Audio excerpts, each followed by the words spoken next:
Hello to all our audience tuning into our channel. We're so glad to have you with us. Stay tuned for exciting content. Let's get started. The opening scene reveals the aftermath of a violent confrontation between Selina Kyle and Bruce Wayne. Selina has killed someone by pushing them out of a 5-story window, claiming it was necessary because the victim would have informed his boss about their investigation. The victim worked for Wayne Enterprises and had attempted to kill both Bruce and Alfred, the butler, and likely murdered Bruce's parents. Despite Bruce's protests that the killing was unnecessary, Selina insists it was justified to prevent the victim from reporting back to his superior, Bunderslaw. The conversation reveals ongoing danger, with Selina warning that he's going to come after us. They discuss accessing Bunderslaw's safe at Wayne Enterprises, where senior executives keep their secrets. The plan involves getting close enough to steal the key, which executives typically carry on their person. Bruce agrees to help, though he's clearly disturbed by Selina's willingness to kill.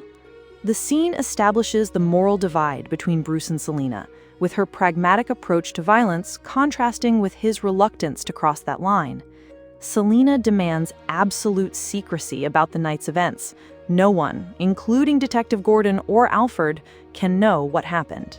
Detective Gordon arrives at the medical examiner's office seeking Dr. Tompkins, but finds Ed Nygma instead. The scene opens with forensic analysis revealing puncture wounds on a test subject that match those found on a victim, indicating the killer was right-handed. Nygma, who appears to be assisting with the examination, explains that Dr. Tompkins has gone home and mentions that she gave him permission to use the room. This scene focuses on Detective Gordon's urgent warning to Lee Tompkins about imminent danger. Gordon arrives at what appears to be Lee's location, startling her significantly. He reveals that the case he's working involves a serial killer who has murdered a dozen or more women. The killer's modus operandi is particularly sinister. He targets and murders the loved ones of any police officer who investigates him, effectively silencing investigations through fear and grief. Gordon explains that Police Commissioner Loeb deliberately assigned him this case as a trap, knowing about the killer's pattern.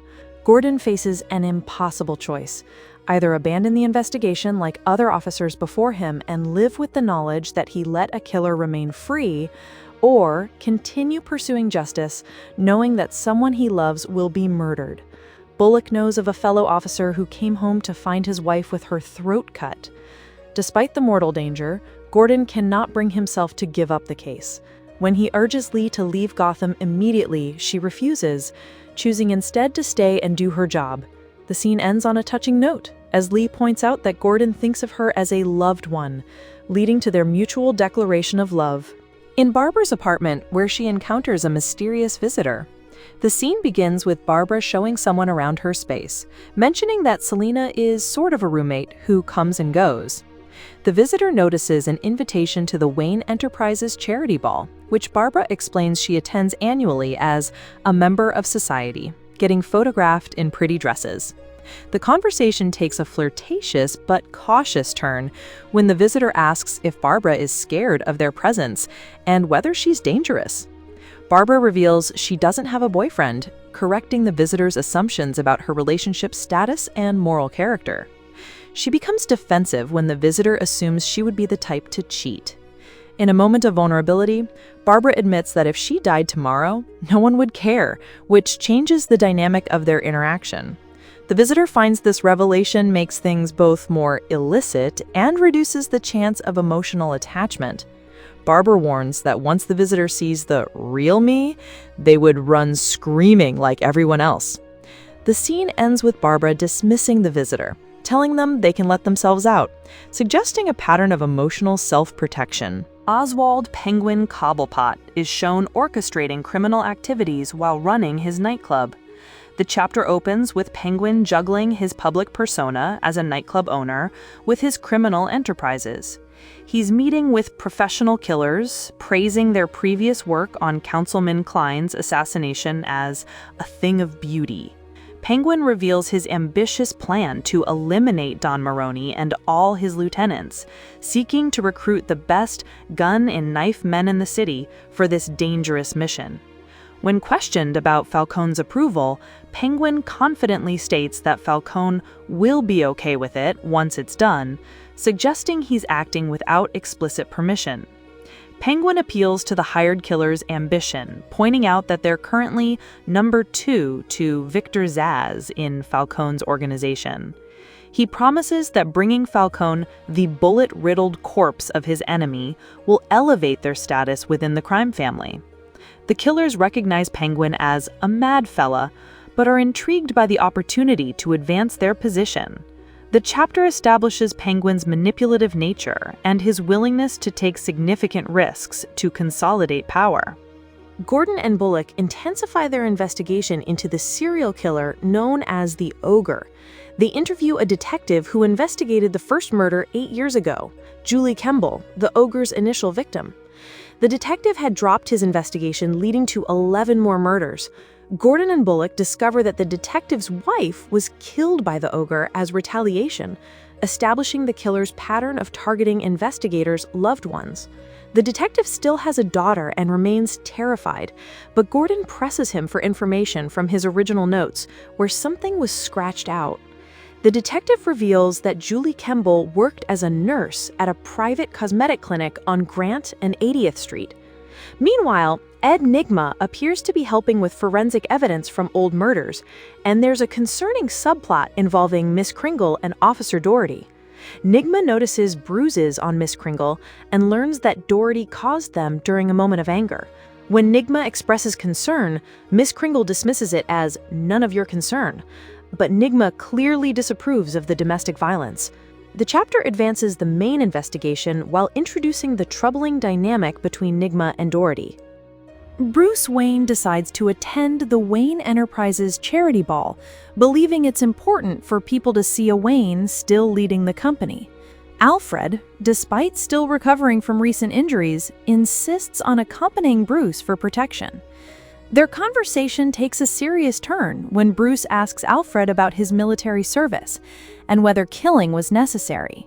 Alfred confirms he had to kill people in the army and that it was necessary, indicating he overheard Bruce's earlier conversation with Reggie about violence. Bruce reveals he's invited Selina Kyle to the ball, which surprises Alfred. Alfred makes subtle comments about Selina being a very pretty young girl with a penchant of wearing, well, a little too much leather, leading to an awkward but touching exchange about Bruce's developing feelings. Alfred agrees to wait in the car outside the ball to give Bruce privacy while remaining close enough to help if needed. The scene shows the evolving father-son relationship between Bruce and Alfred, with Alfred balancing his protective instincts with respect for Bruce's growing independence. Bruce's questions about killing suggest he's grappling with moral questions about violence, while his invitation to Selina indicates growing trust. Multiple storylines converge as the Wayne Enterprises charity ball provides a backdrop for various investigations and personal developments. Gordon and Bullock visit Dr. Cushman's cosmetic clinic, where they learn that Julie Kemble was recommended by a patient named Constance Van Groot, a member of one of Gotham's oldest shipping families. Dr. Cushman initially refuses to provide patient information without a warrant, forcing the detectives to obtain one from Judge Harkness. Meanwhile, the Ogre contacts Gordon directly, warning him to stop the investigation or face consequences. Despite the threat, Gordon decides to go public with the serial killer case, holding a press conference to inform Gotham citizens and challenge the culture of silence and fear that has protected the killer. At the charity ball, Bruce Wayne mingles with guests while Selina Kyle receives elegant dresses and shoes for the event. The scene also shows Barbara Keene preparing for the ball, with gallery business considerations in mind. The investigation leads Gordon and Bullock to the Van Groot mansion, where they discover that Constance Van Groot has been dead for years. They arrest Jacob Skolemski, the elderly butler who had been maintaining the facade that his mistress was still alive. Under interrogation, Skolemski reveals the tragic backstory. His son grew up in the mansion, doted on by the deranged Miss Van Groot, who led him to believe he was her secret heir. When the son demanded recognition and inheritance, she cruelly revealed it was all a joke, leading him to murder her in rage.